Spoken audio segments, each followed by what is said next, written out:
xalq deputati bu oddiy fuqarolarning dardiga quloq tutadigan, ularning muammolarini amaliy yechim sari yo'naltiradigan xalqparvar vakildir. Aynan shunday mas'uliyatli lavozim egasi xalq va davlat o'rtasidagi ko'prik bo'lib xizmat qilayotgan jonkuyar deputatlardan biri Jizzax shahar kengashining 5-son Olmazor saylov okrugi deputati Norbo'va Shamsiyevadir. Deputat Norbo'va Shamsiyeva faoliyati davomida aholi bilan bevosita muloqotni yo'lga qo'ygan. Ular bilan yuzma-yuz uchrashuvlar o'tkazib, har bir murojaatga har tomonlama asosli yondashishga harakat qilinmoqda.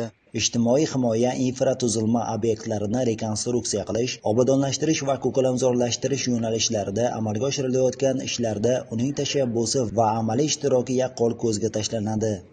Bizda mana ish rejamizda albatta haftalik, cho'raylik, yillik dasturlar qilinadi.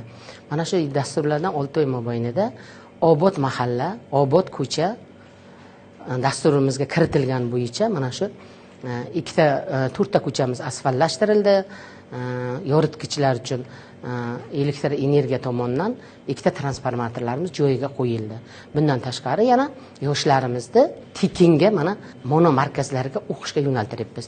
Ayniqsa ishsizlik, bandlik bilan shug'ullanyapmiz. Shu dasturimizda ichida bizada 178 ta ishsizlarimiz bo'lsa, shundan 78 ta xonadonimizni oilaviy kichik korxona bilan ta'minladik. Ularga imtiyozli kreditlar berilib, ularni ish bilan band qildik. Ya'ni ular o'zini oilaviy band qilibdi. Bu ham albatta o'sha xonadonlarda moddiy ta'minoti yaxshilanishligini ko'rib xursand bo'lyapmiz. Albatta nomzodimiz qo'yilganda mana shu mahallani yanada ravnaqi uchun, yanada uni yashnatish uchun oldimga bir qancha rejalar qo'ygandim. Mana shu rejalarimni ichidan olib borayotgan ishlarimdan albatta ichki ko'chalarimiz juda chiroyli bo'lib kelyapti. Xalqimizni eng qiynab keladigan narsa ishsizlik edi. Mana shu ishsizlik, ya'ni bandlik bilan birgalikda ish olib borib, ularni ish bilan ta'minlayapmiz. Biz albatta ularni ish bilan birinchi o'rinda ta'minotini qilsak, ularni oilaviy moddiy ta'minoti ham yaxshi bo'ladi.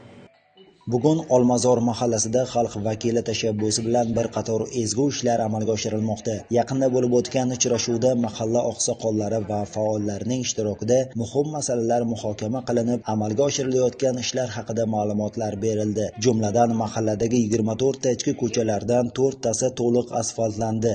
Bu esa aholi uchun bir qator qulayliklarni yaratmoqda. Elektr ta'minotidagi uzilishlarni oldi olinib, yangi zamonaviy transformatorlar o'rnatildi. Mahallaga kirish hududida zamonaviy dam olish maskani barpo etilib, manzarali daraxt ko'chatlari, o'rindiqlar o'rnatildi va bu orqali ham aholi uchun qulay sharoitlar yaratilishiga erishildi. Yana bir 6 oylik jarayonda qilib bo'lgan ishlarimizdan biri mahallani o'ziga, Olmazor mahallasini o'ziga aholi soni ko'payganligi sababli 2 ta transformator o'rnatildi. Ko'chalarda yorug' yo'l, ko'p qavatli uylarimiz oldiga peshixotlar qo'yildi. Ularni har bittasida har 2 qadamimizda tungi yoritgichlar o'rnatilgani mahallani juda chiroyli va yoritib turibdi.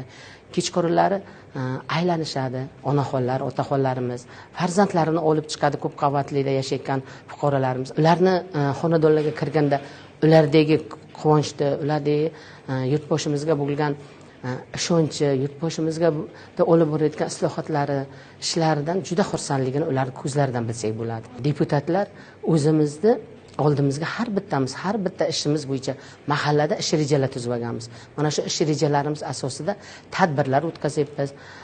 Jaholatga qarshi kurashish, ma'naviyat ma'rifatni yo'lga qo'yish, xalqlar o'rtasida albatta biz birinchi bo'lib aholilarda o'rtasida ma'naviyat ma'rifatni yo'lga qo'yib olsaylik, ularga mana shunday targ'ibot ishlarini olib borib tushuntirib bersaylik, shahrimizdagi mana shu ko'p tushunmagan fuqarolarimiz o'zlaridan kelib chiqqan holda juda chiroyli yashaydi deb o'ylayman. 16 qavatli, ko'p qavatli uylarimizdan eng balandi mana 16 qavatli Olmazor City'imizda joylashgan. Mana shularni farzandlar uchun 80 millionlik bolalar o'yingohi o'rnatilmoqda. Prezidentimiz tashabbusi bilan amalga oshirilayotgan Yashil makon umummilliy loyihasi doirasida mahalla ko'chalariga ko'plab mevali daraxt ko'chatlari ekildi. Bu nafaqat ekologik muvozanatni saqlashga xizmat qiladi, balki aholi salomatligi va kayfiyatiga ham ijobiy ta'sir ko'rsatadi. Aytish joizki, Norbo'va Shamsiyeva faoliyatidagi asosiy maqsad bu xalq ishonchiga munosib bo'lish. Bugun u vakili bo'lgan hududda olib borilayotgan har bir obodonlashtirish, aholini ijtimoiy qo'llab-quvvatlash va infratuzilmani yaxshilash ta'minlash borasidagi ishlari ushbu yondashuvning yaqqol ifodasidir. Bunday fidokorona mehnat esa deputatlik mas'uliyatining amalda namoyon bo'lishiga xizmat qiladi.